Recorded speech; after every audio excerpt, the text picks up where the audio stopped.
ഒരു സ്ത്രീ തന്റെ ഭർത്താവിനോട് ഒരിക്കൽ ചോദിച്ചു, ഞാൻ പെട്ടെന്ന് മരിച്ചു പോവുകയാണെങ്കിൽ നിങ്ങൾ മറ്റൊരു സ്ത്രീയെ വിവാഹം കഴിക്കുമോ എന്ന്. തീർച്ചയായും അയാൾ ഉടനെ തന്നെ മറുപടി പറഞ്ഞു. കാരണം മറ്റൊന്നുമല്ല, ഇത്രയും നാൾ എനിക്ക് വെച്ചു വിളമ്പിയത് നീയാണ്. അതുകൊണ്ട് ഞാൻ പാചകം ഒന്നും പഠിച്ചില്ല. അതുമാത്രമല്ല, ഞാൻ സ്ഥിരമായി ജോലിക്ക് പോകുമ്പോൾ നമ്മുടെ 2 പിഞ്ചോമനകളെയും പൊന്നുപോലെ നോക്കി വളർത്തിയത് നീയാണ്.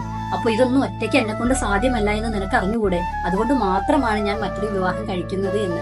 ഇത് കേട്ട് തളർന്നിരുന്ന അവളോട് ഇതേ ചോദ്യം അയാൾ തിരിച്ചു ചോദിച്ചു. അവൾ പെട്ടെന്ന് തന്നെ മറുപടി പറഞ്ഞു, ഒരിക്കലുമില്ല. അപ്പോൾ അയാൾക്ക് സന്തോഷമായി. അയാൾ ചോദിച്ചു, നിനക്ക് എന്നോട് അത്രയ്ക്ക് സ്നേഹമോ? അവൾ പറഞ്ഞു, അതുകൊണ്ടല്ല.